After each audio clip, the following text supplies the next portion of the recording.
Oggi presentiamo alcuni concetti relativi al marketing, alla comunicazione e più in generale alla valorizzazione e commercializzazione dei prodotti dell'agricoltura sociale, concetti che è importante conoscere al fine di avere una gestione aziendale competitiva ed efficiente.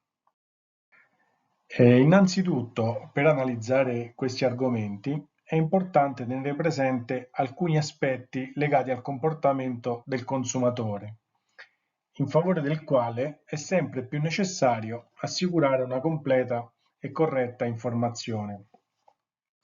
In tal senso si sente parlare sempre più spesso di consumo responsabile, consumo critico, consumo consapevole o etico. Questa tipologia di consumo ha iniziato a svilupparsi nel corso degli ultimi decenni, come un graduale processo di sviluppo del comportamento del consumatore, che è sempre più determinato a influenzare il mercato con le proprie scelte di acquisto e di consumo.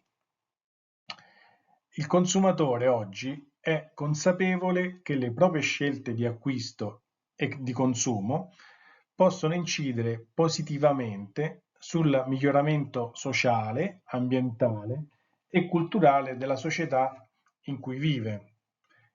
Il consumatore etico quindi può essere definito come quel consumatore che nell'atto di acquisto ricerca tra le diverse motivazioni anche una propria soddisfazione morale, che viene definita in base a una scala di valori assolutamente soggettiva.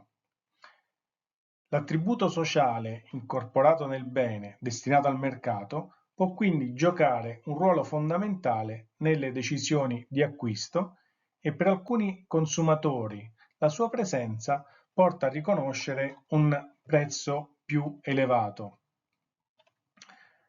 Questo aspetto è sicuramente di grande interesse anche per gli operatori dell'agricoltura sociale, nel senso che possono far leva sulla caratteristica sociale del processo produttivo, sia per incontrare quindi la domanda dei consumatori più sensibili a queste tematiche, che per applicare un premio di prezzo al prodotto, quindi un maggior prezzo che è anche in grado di coprire i maggiori costi determinati proprio dalle caratteristiche del processo produttivo adottato. Con il termine consumatore ci si riferisce a quel soggetto che acquista beni o servizi per soddisfare bisogni personali o della propria famiglia, senza avere scopi di lucro o uno scopo professionale. In particolare, il consumatore tradizionale tende a essere il destinatario passivo dei beni e dei servizi offerti dalle aziende. Il suo ruolo quindi è quello di acquistare ciò che il mercato propone. In questo senso l'attenzione è posta principalmente sul prodotto in sé, sulla sua qualità, sul prezzo del prodotto e sull'utilità del bene o servizio acquistato. Il termine consumatore è un neologismo che appunto deriva dall'unione delle due parole consumatore e attore, che esprime un profondo cambiamento nel comportamento del consumatore. Non è più un semplice acquirente passivo, ma diviene un soggetto attivo, consapevole e informato, che in qualche modo riesce a influenzare e a partecipare al processo di produzione e di commercializzazione. Il consumatore non si limita ad acquistare, ma cerca attivamente informazioni, valuta le scelte e può influenzare le decisioni aziendali. In questo senso possiamo dire che è un attore del mercato. Le sue scelte di acquisto sono guidate non solo dal prezzo o dalla qualità, ma anche da considerazioni etiche, ambientali, sociali e di sostenibilità. Pertanto possiamo affermare ormai come la crescita culturale, la diffusione di informazioni sui prodotti in commercio e sui nuovi modelli di consumo abbiano determinato un passaggio fondamentale dalla cosiddetta figura del consumatore cliente, che basa le sue scelte di acquisto su criteri legati essenzialmente al criterio del rapporto qualità-prezzo, a quella del consumatore, attento quindi anche al modo in cui un prodotto viene realizzato e distribuito, oltre che alle fasi successive di consumo. Per orientare le scelte dei consumatori è fondamentale garantire ai consumatori un'informazione sui prodotti completa e fedele alla realtà. Già a partire dalla fine degli anni '60 si è iniziato a promuovere un approccio nuovo di analisi della domanda, incentrato sulle caratteristiche dei beni.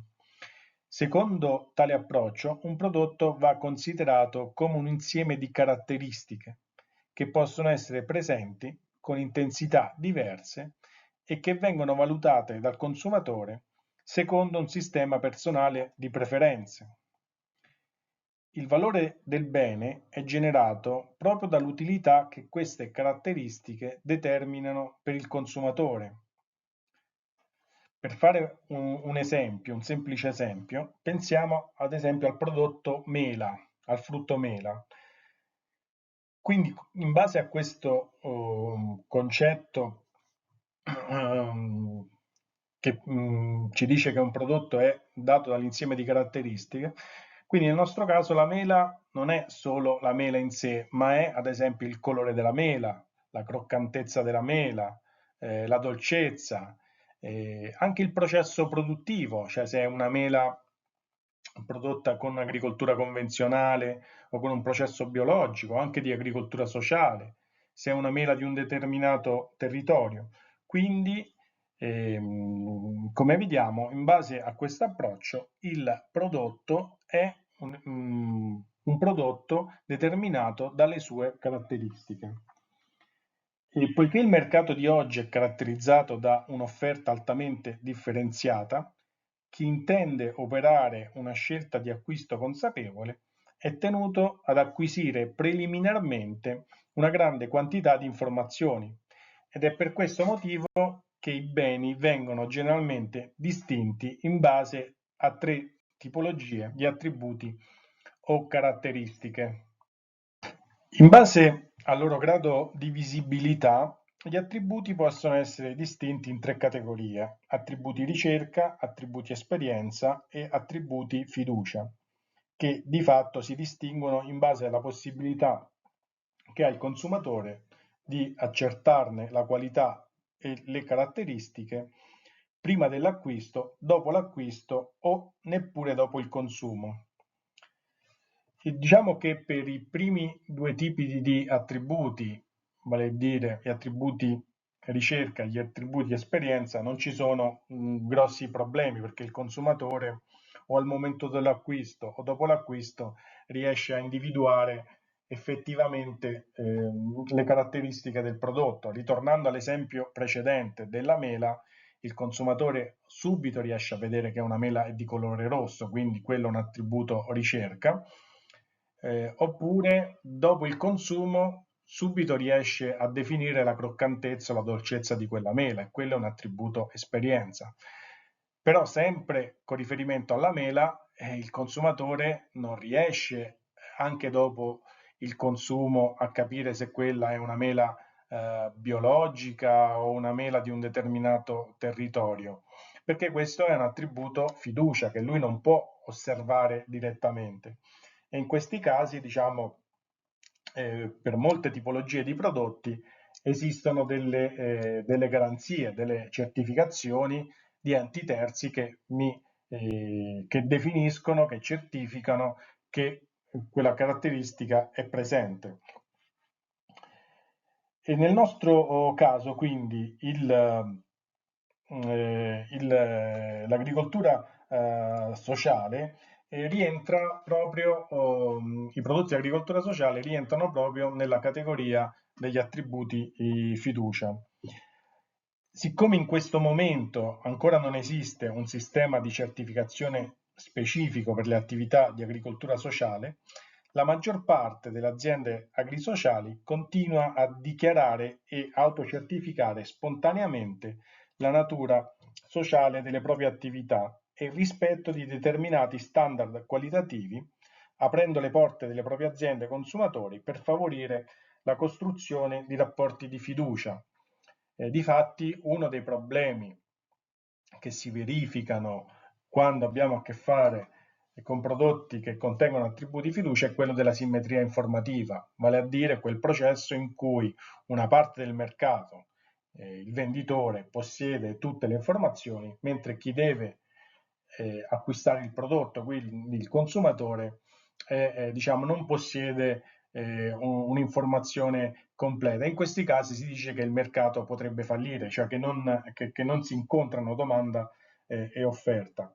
E nel caso quindi dell'agricoltura sociale, uno dei modi, diciamo, per superare questa problematica della simmetria informativa legata al concetto degli attributi di fiducia è proprio quello di far incontrare direttamente venditore e consumatore, ad esempio quindi con la vendita diretta in azienda o visite aziendali, e questo permette di instaurare un rapporto di fiducia e di costruire quell'asset molto importante della reputazione aziendale che poi va mantenuta nel tempo. Fatte queste necessarie premesse, possiamo ora cominciare a parlare dei concetti di marketing, comunicazione e distribuzione commerciale, provando innanzitutto a darne una definizione. Per quanto riguarda il marketing, esistono diverse definizioni. Ad esempio, Kotler lo definisce come l'analisi, l'organizzazione, la pianificazione e il controllo delle risorse, delle politiche e degli interventi dell'azienda rivolti al consumatore per soddisfare le necessità e i desideri dei gruppi scelti di consumatori, conseguendo per questo un profitto. L'American Marketing Association lo definisce come il processo di pianificazione ed esecuzione delle attività di ideazione, determinazione del prezzo, promozione e distribuzione di idee, beni e servizi, al fine di creare uno scambio che soddisfi nel contempo gli obiettivi degli individui e delle organizzazioni.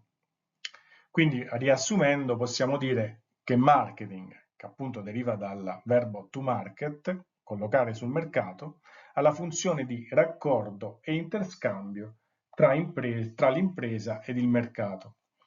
Gli obiettivi del marketing quindi sono sostanzialmente quello di soddisfare i bisogni e i desideri degli acquirenti attuali e potenziali di un'impresa, e l'impresa deve cercare di realizzare un profitto soddisfacendo i bisogni di gruppi di clienti. Quindi possiamo dire che per marketing si intende quell'insieme di metodi volti a soddisfare le necessità e i desideri di determinati gruppi di consumatori, collocando i prodotti nel mercato col massimo profitto. Un ruolo fondamentale in questo processo è giocato dalla programmazione delle politiche aziendali adeguate in relazione a una serie di elementi, quali le caratteristiche, il prezzo dei prodotti, la loro distribuzione e vendita, la pubblicità e promozione.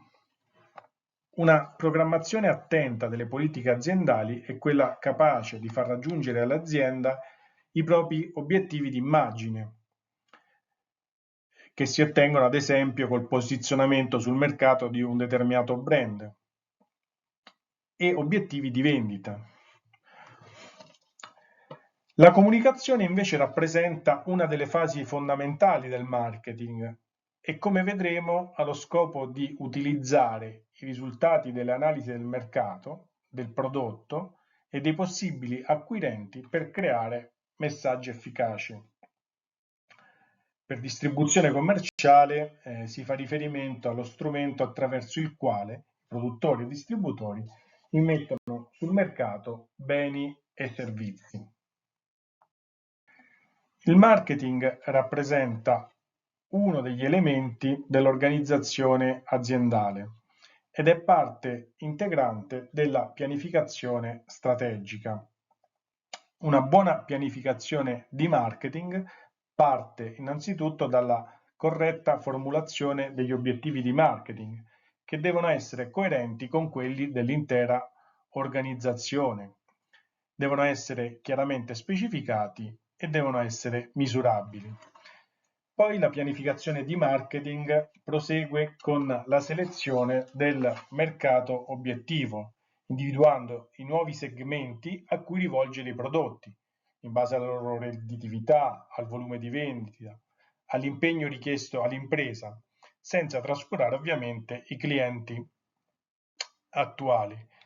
Un ultimo punto particolarmente importante che vedremo più avanti è lo sviluppo del marketing mix, che è considerato come l'insieme delle variabili controllabili dai responsabili del marketing, che devono essere gestite per soddisfare il target di consumatori e per conseguire gli obiettivi aziendali.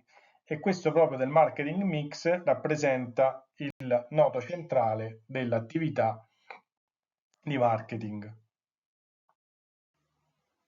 Una buona strategia di marketing è fondamentale anche per gli operatori dell'agricoltura sociale, in quanto aiuta a garantire un'efficace ed efficiente organizzazione e gestione aziendale e anche un determinato grado di competitività per le proprie attività. La definizione richiede una serie di adempimenti di breve, medio e lungo periodo. Innanzitutto occorre analizzare preliminarmente sia la domanda che la concorrenza, occorre poi individuare i fabbisogni dei potenziali consumatori, quindi i target di consumatori ai quali ci si intende rivolgere e di conseguenza le azioni più adatte per soddisfarli. Infine, bisogna definire gli obiettivi aziendali di medio e lungo termine. Nel fare questo è fondamentale definire i messaggi chiave. Ad esempio, occorre chiarire di cosa si occupa l'azienda, in che modo si distingue dalla concorrenza, in che cosa lavora meglio ed ancora in che modo i propri prodotti possono migliorare la vita dei clienti. Sotto il profilo della fiducia, invece, bisognerebbe chiedersi perché i clienti dovrebbero scegliere i prodotti dell'azienda, quali vantaggi ne trarrebbero, quale problema potrebbero risolvere grazie ai beni e servizi offerti. E infine, che benessere emotivo offre il prodotto o l'azienda. È importante sapere che la costruzione di una strategia di marketing di supporto per la crescita di ogni azienda, anche di dimensioni ridotte, passa da una serie ordinata di fasi, di cui potete vedere in questa slide elencate le principali, che sono tutte importanti e che portano alla definizione di un piano chiaro con obiettivi misurabili. L'obiettivo del piano di marketing strategico è quello di conquistare e fidelizzare i clienti. Per questa ragione, questa parte di attività mira a capire i desideri, le preferenze e le motivazioni di acquisto del target di consumatori di riferimento. Ogni piano di marketing strategico, inoltre, si fonda sul marketing operativo, che di fatto consiste nel modo in cui le strategie definite nel piano si traducono poi nella pratica. Come abbiamo visto, il marketing consiste in quell'insieme di tecniche che sulla base delle analisi del mercato, del prodotto e dei possibili acquirenti consente alle aziende di raggiungere i propri obiettivi di immagine o di vendita ottenendo il massimo profitto. E questo perché mira a differenziare i prodotti di una determinata azienda da quelli della concorrenza, dando loro un valore identitario. Quando si parla di marketing ci si imbatte spesso nell'espressione di marketing mix, che di fatto consiste nell'insieme delle attività operative che caratterizzano un piano di marketing. Lo scopo del marketing mix è quello di stimolare la domanda di prodotto nel consumatore e questo significa che per un'azienda è fondamentale definire delle buone strategie di marketing mix, sia nella fase di pianificazione che di realizzazione, in modo da avere maggiori possibilità di raggiungere i propri obiettivi. Adesso parleremo di 3 modelli definiti nel tempo per offrire una guida per la costruzione di una buona strategia di marketing. Dato che oggi i mercati sono estremamente dinamici, con un ruolo sempre più centrale del consumatore, le aziende sono costrette a individuare e a rispondere in tempi molto rapidi ai nuovi bisogni espressi dai consumatori.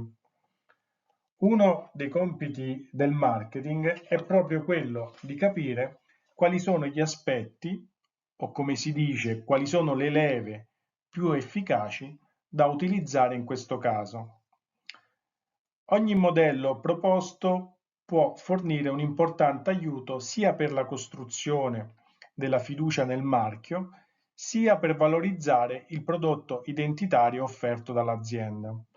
I modelli di cui parliamo sono quello delle 4P, che rappresenta sempre un buon punto di riferimento, di partenza, il modello delle 7P, che è una sua evoluzione, e il modello delle 4C. Il modello delle 4P prende il nome dalle iniziali dei termini inglesi che identificano le leve decisionali del marketing, vale a dire prodotto, prezzo, distribuzione e promozione. Nello specifico, il prodotto identifica il bene fisico o il servizio che l'azienda propone sul mercato e in relazione al quale l'azienda deve sempre cercare di simulare la domanda del mercato puntando sugli elementi distintivi del prodotto offerto. Quando parliamo del prodotto si devono includere anche le modalità con le quali viene proposto sul mercato. Infatti, la somma degli elementi, quali ad esempio il design, la ricchezza della gamma, i servizi anche post vendita e le modalità di garanzia, generano il valore percepito dal consumatore. Per prezzo si intende il valore di scambio, ossia il corrispettivo che il consumatore è disposto a pagare per avere in cambio il prodotto o servizio. La distribuzione invece si riferisce all'insieme dei luoghi e dei canali in cui avviene l'incontro tra la domanda e l'offerta, per cui è fondamentale che il prodotto sia disponibile nei luoghi in cui l'acquirente si aspetta di trovarlo. La promozione, infine, si propone di aumentare il riconoscimento del valore del prodotto agli occhi del consumatore e comprende la pubblicità, il passaparola, le recensioni, ma anche la gestione di eventuali critiche provenienti dal mercato e le tecniche di coinvolgimento emotivo del cliente, come ad esempio lo storytelling aziendale. Come rappresentato nella linea del tempo che vedete in questa slide, dagli anni 50 il modello delle 4P è stato più volte rivisto per cercare di superare i limiti messi in evidenza dalla progressiva evoluzione dei mercati e dall'utilizzo sempre più diffuso delle tecnologie nella comunicazione. Infatti, mentre da un lato si attenuava l'attenzione verso il prodotto, dall'altro aumentava l'attenzione nei confronti del fattore umano e quindi del processo di creazione del prodotto e soprattutto del rapporto tra azienda e consumatore. Per questo al modello delle 4P sono state aggiunte nel tempo altre 3P che includono le persone, i processi organizzativi e l'evidenza fisica. Le persone sono rappresentate dai consumatori e da tutti gli altri soggetti coinvolti nell'offerta di un bene o servizio, che finiscono per rappresentare il marchio e la sua reputazione. I processi organizzativi più sono chiari e organizzati, maggiore è la percezione da parte del consumatore dell'efficienza e della qualità. Infine l'evidenza fisica, vale a dire l'immagine che il consumatore si costruisce rispetto a un determinato marchio e quindi la percezione reale del prodotto.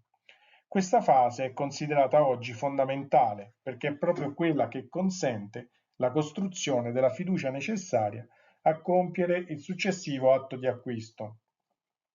Tra l'altro oggi è veramente semplice cercare sul web delle recensioni, testimonianze di altre persone riguardo a un determinato prodotto ed è per questo che diventa fondamentale per il marketing presidiare tutti quei canali attraverso i quali il consumatore cerca questa evidenza fisica, come ad esempio i social network, i blog, i forum tematici, ma anche semplicemente i comparatori di prezzo.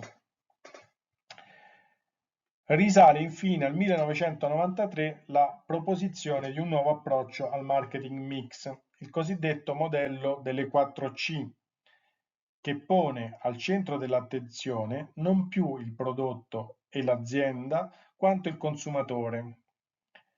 Questo modello prevede che l'azienda si metta nei panni del consumatore e quindi del cliente, per comprendere in modo pieno i suoi bisogni, in quanto un prodotto adesso acquisisce valore soltanto nel momento in cui soddisfa i bisogni e i desideri del consumatore.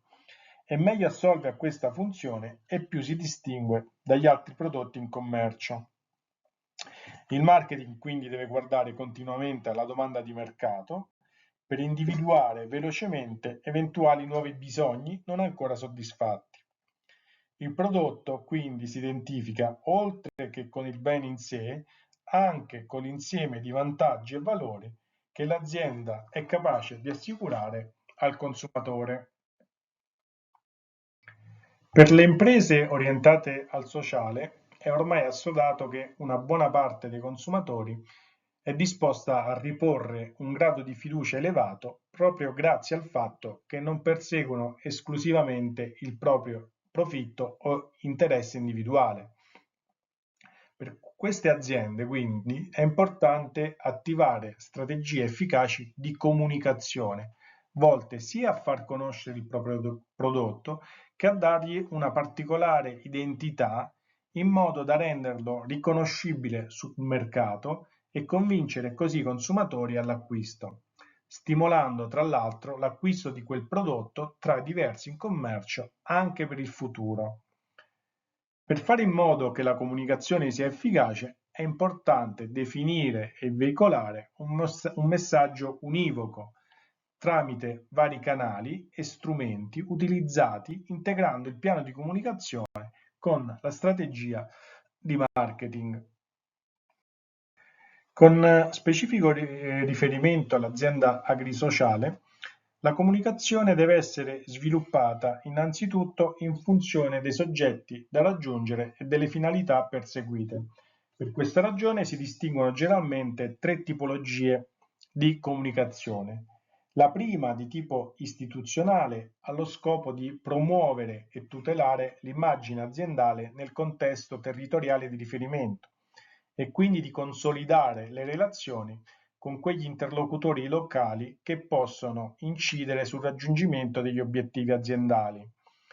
Poi abbiamo la seconda di natura economico-finanziaria che mira a reperire le risorse finanziarie rivolgendosi ad esempio ai possibili finanziatori o fornitori. La terza, infine, riguarda il prodotto e mira nel breve termine a promuovere la commercializzazione di beni e servizi offerti, mentre nel medio e lungo termine a creare e mantenere un posizionamento e un'immagine positiva nel mercato, simulando la fidelizzazione dei consumatori. Nel processo di definizione del piano di comunicazione, inoltre, devono essere considerati anche la dimensione, l'organizzazione e il mercato di riferimento dell'azienda che può essere locale, regionale, nazionale o anche internazionale. Spesso accade che le aziende di piccola dimensione che si rivolgono al mercato locale per esempio tramite la vendita diretta o la partecipazione a mercati contadini, non avvertono l'esigenza di curare in modo strutturale la comunicazione aziendale, in quanto basano le proprie strategie di vendita sulla conoscenza diretta o sul rapporto di fiducia che si instaura con i propri consumatori. Al contrario, le aziende di maggiori dimensioni si occupano in modo più attento della comunicazione, affidandola spesso a soggetti esterni, esperti o realizzando al proprio interno una struttura dedicata.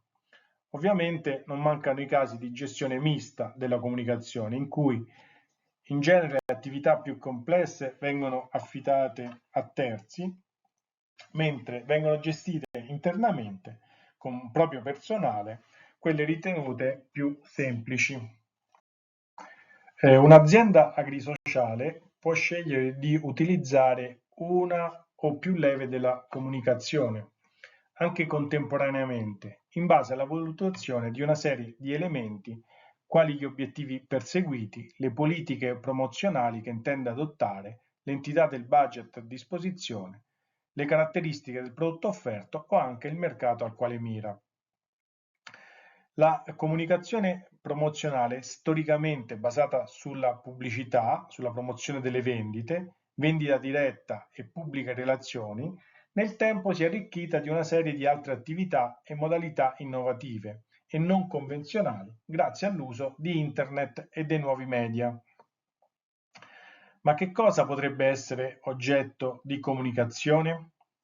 Sono diversi gli elementi che l'azienda agrisociale potrebbe comunicare e questi, ad esempio, potrebbero riguardare gli estremi di iscrizione nell'albo regionale degli operatori dell'agricoltura sociale, il numero e la tipologia di soggetti svantaggiati impiegati, come soci o come lavoratori fissi o stagionali, la tipologia di attività svolte in azienda, come ad esempio quelle previste nella legge italiana sull'agricoltura sociale. La comunicazione di questi elementi può essere effettuata sia con modalità dirette, come avviene nel caso della vendita diretta, sia con modalità indirette, vale a dire ricorrendo a strumenti di comunicazione che hanno bisogno dell'intervento di soggetti terzi, come nel caso dei media per le azioni pubblicitarie. La comunicazione, inoltre, può essere effettuata ricorrendo a una serie di canali, quali i mass media come TV, radio, siti web, social e così via. Tuttavia, per massimizzare i risultati della comunicazione è necessario che il messaggio comunicativo e promozionale sia curato nel tempo, ad esempio implementando periodicamente le notizie pubblicate nel sito web aziendale o nelle pagine social dell'azienda, ad esempio in Facebook, in Instagram, con articoli, fotografie, video, podcast sulle attività e sui servizi offerti e sui prodotti realizzati. Per concludere, vediamo alcune informazioni sulla fase della commercializzazione, che è strettamente connessa alle due fasi precedenti del marketing e della comunicazione. Collocare sul mercato i prodotti dell'agricoltura sociale ha innanzitutto lo scopo di generare ricavi che garantiscono la sostenibilità dell'azienda agrisociale. Da un altro punto di vista possiamo dire che l'individuazione di una quota di mercato per i prodotti dell'agricoltura sociale funge di fatto da stimolo per tutti quegli operatori interessati a diversificare le attività in favore dell'agricoltura sociale. Esistono diverse strategie di commercializzazione ed è fondamentale che ogni azienda agrisociale adotti quella più adatta ai propri obiettivi, valutando attentamente l'opportunità di ricorrere a canali di distribuzione diretti o indiretti. Nella definizione della propria strategia di commercializzazione gioca un ruolo fondamentale la caratteristica apertura verso l'esterno delle diverse realtà che operano in agricoltura sociale, caratteristica che dipende proprio dall'elevato grado di interazione, soprattutto con la comunità locale. In generale, infatti, Rendere l'azienda agricola fruibile alle persone attraverso attività di inclusione sociale o attività terapeutico-riabilitative o ancora attraverso visite didattiche o vendita diretta, evita all'azienda di isolarsi, favorendo la creazione di una rete stabile di relazioni con la comunità e le istituzioni locali. L'interscambio costante che si genera con l'ambiente esterno consente di sviluppare nelle comunità locali, tra l'altro, una maggiore sensibilità ai temi della responsabilità sociale delle aziende, favorendo anche la promozione e la divulgazione dell'agricoltura sociale nel contesto locale. Generalmente la conoscenza diretta da parte dei beneficiari o potenziali beneficiari delle attività svolte e dei prodotti offerti consente di sviluppare principalmente i canali della vendita diretta e di recuperare così quel valore aggiunto che permette di aumentare la redditività anche in aziende di dimensioni ridotte. Fare agricoltura sociale nelle aree rurali, soprattutto quelle più marginali, gioca un importante ruolo di catalizzatore relazionale tra i membri della collettività, offrendo importanti occasioni per creare, rafforzare e allargare le reti di relazioni con altri soggetti pubblici e privati. Tra l'altro va anche considerato un altro aspetto molto importante, vale a dire che la vendita del prodotto ottenuto tramite il lavoro di soggetti svantaggiati assume un più forte significato terapeutico perché di fatto sancisce il riconoscimento da parte del mondo esterno del valore di ciò che si è prodotto, con un importantissimo impatto sui processi di costruzione o ricostruzione dell'autostima e della percezione di sé da parte dei beneficiari delle attività di agricoltura sociale. Quanto detto rispetto alla commercializzazione, sia per quanto riguarda i canali di vendita diretta, ma anche per i canali più strutturati per le aziende più grandi, trova conferma nei due rapporti sull'agricoltura sociale predisposti dalla rete rurale, che mostrano come la vendita dei prodotti dell'agricoltura sociale assume un ruolo di primaria importanza nella gestione delle attività di agricoltura sociale.